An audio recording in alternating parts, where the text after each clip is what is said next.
Welcome back to the Crypto World channel, everyone. My name is Josh, and right now the price of Ethereum is breaking out to the upside out of this falling wedge pattern as expected. I was updating you guys in real time as this was happening over on my Twitter. The link to my Twitter is in the description down below because I actually entered a brand new trade that I will be revealing as well in this video. I'll also be talking about all of my next Ethereum price targets moving forward and my Ethereum strategy later in the video. So definitely make sure you're watching all the way to the end so that you're not missing out on all of this valuable information. And just before we jump into it, make sure to drop a like on the video down below. And if you're new to the channel, you might as well subscribe with notifications turned on so that you're not missing out on any of these future updates here on the channel. I post these updates every single day, and I try and put a lot of time and effort into these videos every single day. So if you could just spend a couple seconds out of your day to click like and subscribe down below, which is completely for free for you, but it really helps out the channel so much, and I do appreciate it. But anyway, with all of that out of the way, let's get straight to what this video is about. So right here, we're on the Ethereum to US dollar chart on the 4-hour time frame,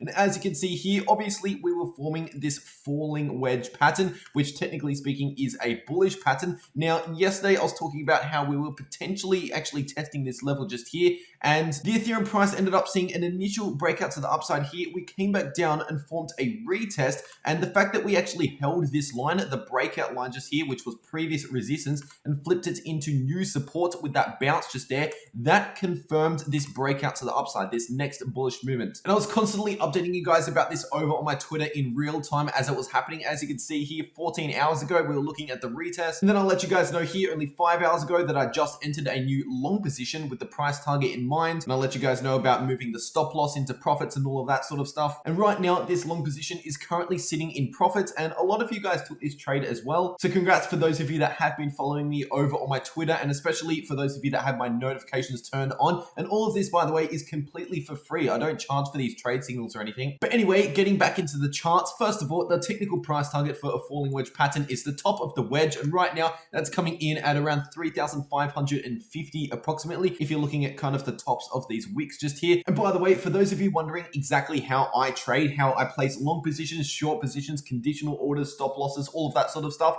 I have a full tutorial video here on the channel completely for free. And you'll find that video linked in the description down below. That will be the second link in the description, and that first link in the description will actually take you to the platform that I use to trade. But I'll mention here that trading is not for the complete beginners out there. I want to make that clear. The best strategy for the beginners out there is simply to dollar cost average and hold for the longer term. Historically speaking, that has proven to be the best strategy. Trading crypto, especially using leverage, that should only be left for those of you that have a little bit more experience in these markets. Now, as for some further price targets to the upside above this technical price target, just bringing out the Fibonacci retracement tool from this high at around 4,020 US dollars down to that capitulation low just there at close to 3,000 US dollars. As you can see, well, right now we're actually pretty much running into the 50% retracement level just there, and anything above this technical price target at around 3,550, we've got the golden pocket starting at around 3,630 all the way up to 3,670. So the golden pocket, by the way, is the 61.8% Fibonacci level up to the 65% level, and that is one of the most important Fibonacci ranges here on the chart. Once again, at roughly around 3,650 is the middle of the golden pocket. Anything above that range just there, I'll be targeting the 78.6% Fibonacci level coming in at around 3.8k, which also, if you're on the channel at the end of August back here, that was a previous price target of mine at 3.8k, and as you can see here, we shot straight into that price target,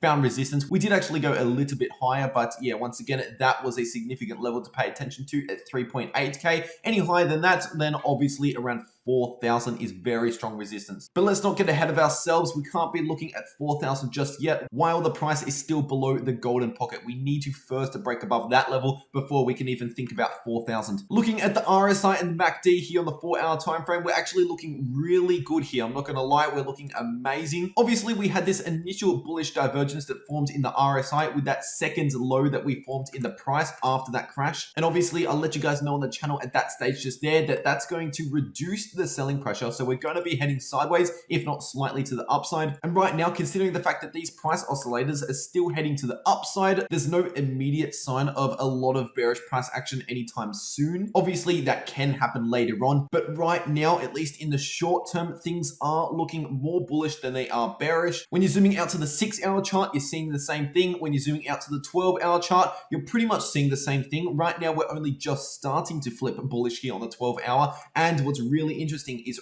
right now, at the time of filming this video, we're currently crossing into bullish momentum on the MACD on the 12-hour time frame. The last time that this happened was when Ethereum was at around $3,200 before that pumped to 4,000. So if you're actually measuring out that move from the last bullish cross that we saw once again, that next move in the price was around a 27% gain to the upside. And we are just now seeing another bullish cross here in the MACD on the 12-hour time frame. So once again, in the shorter term, talking about, over the next few days or so, things are looking pretty good here for Ethereum. But when you zoom out to the daily time frame, that's when things are not too good, to be honest with you. Obviously, if we can continue this short-term bullish price action, then that is going to turn the daily time frame around. But right now, the RSI and the MACD is still, trending to the downside here on the daily time frame, especially on the 3-day. Right now, we're actually getting really close to a bearish cross here on the 3-day time frame. So this is suggesting that the bearish price action is still to come. But when you're looking at these larger time frames, that kind of tells you what could potentially happen within, a few weeks, maybe a couple months down the track, that sort of time frame. Looking at the 4-hour chart, that kind of tells you what's going to happen, over the next few days, maybe over the next week. So it's really important to distinguish between your different time frames. And right now, checking out the funding rates for Ethereum, this is really interesting. I actually covered this in my Bitcoin update video. So for those that watched that video, you're probably already going to know what I'm about to say. But as you can see here, the funding rates are more negative right now than they are positive. So the bullish price action that we're seeing just now in the short term is potentially the result of a small short squeeze that I also mentioned in my Bitcoin update video once again, because the more negative that these funding rates are, the more short positions are currently active on all of these exchanges. And obviously, when those short positions have to close their position due to the fact that the price is moving to the upside,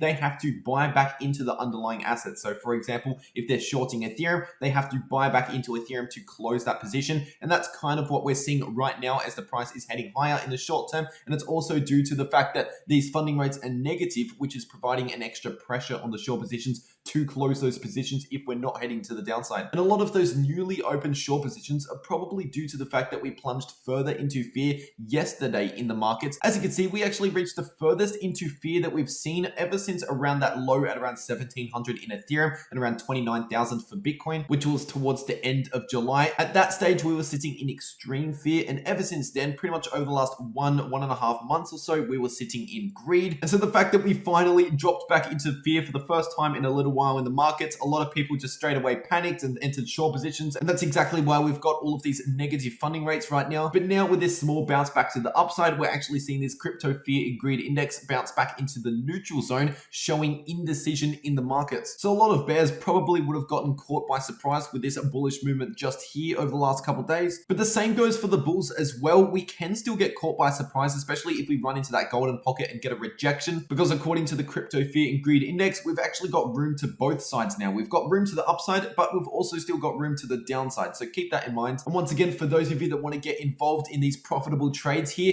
feel free to click the link in the description. Now, because a lot of you have been suggesting Cardano in the comment section of my recent videos here on the channel, I'll quickly update you guys again on Cardano. Right here, this is the Cardano to US dollar chart on the 4-hour time frame. And I'm just going to start off with the fact that this price action is actually not very natural at all. Going back just further in the chart, with more natural price action, we see a lot more bounces around and certain triangle patterns form and things like that. But with this price action, we're seeing not only straight lines up, not only straight lines down, but straight lines sideways. So once again, this type of price action isn't really normal price action. So I'm definitely not trading Cardano right now while it's looking like this, at least. Obviously, I'll let you guys know if an opportunity arises. But right now, I'm continuing to just average into Cardano for my long-term strategy, because obviously I am bullish on Cardano for the long term, considering the fact that we just got the Alonso upgrade for Cardano, bringing us smart contracts. The Cardano smart contract upgrade was seriously one of the most anticipated upgrades in probably all of crypto, maybe other than Ethereum 2.0 and maybe SegWit for Bitcoin, but this upgrade is really up there in terms of the biggest upgrades for crypto recently. And according to this article just here, apparently within the first 24 hours of this upgrade, Cardano has now seen over 100 smart contracts. Now, obviously, this is relying on this news outlet, and there has been a little bit of fake news circulating around crypto over the last week, especially with that Litecoin news that we saw a few days ago regarding Walmart. Obviously turned out to be fake. So take this with a grain of salt, but regardless, this upgrade is a bullish thing for Cardano in the long term. And by the way, for the beginners out there that don't really know what smart contracts are, it's basically applications running on Cardano. So it could be anything from NFTs to decentralized exchanges and so much more. Now, I don't have too much TA for Cardano in this video, but I will just bring out the Fibonacci retracement tool from this high at around $3.10 down to this low at around $2.20 approximately. And as you can see here, we've actually got the golden pocket coming in between $2.75 up towards around $2.80, and that's exactly where we found resistance here for Cardano. So I will be keeping a close eye on that resistance level just there. And also another pattern that is potentially forming right now is possibly a head and shoulders pattern. This is forming, but it is not confirmed. I want to make that clear. Right now we've got the left shoulder, we've got the head, and right now we're potentially forming the right shoulder. What we need to see is the price start turning around here sometime soon, probably within the next 1 to 2 days. And if we come back down towards around $2.35 approximately, that is the neckline that we need to break to actually confirm this head and shoulders pattern. And if that's the case, if we start breaking that neckline down towards around $2.30 with confirmation, then the technical price target in that case is coming in at roughly around $1.90. But obviously a move like that to the downside would also depend on what's happening in Ethereum and Bitcoin. If Bitcoin and Ethereum are really bullish, then it's actually unlikely that Cardano is going to go all the way down there. But if Bitcoin and Ethereum start looking more bearish again, then it is actually possible that we could reach the prices as low as that. But once again, I want to make it extra clear, this head and shoulders pattern is not confirmed. It's just potentially forming, and it's just something that we can look out for. But anyway, that's just about everything I have to say for this video. I hope you enjoyed, and if you did, be sure to smash a like on the video down below. And if you're new to the channel, make sure to subscribe with notifications turned on so that you're not missing out on any of these future videos. I honestly do appreciate all of your support on the channel at the moment. I can't thank you guys enough. But anyway, that's just about everything I have to say for this video. Once again, I really hope you enjoyed, and I'll see you all in the next video.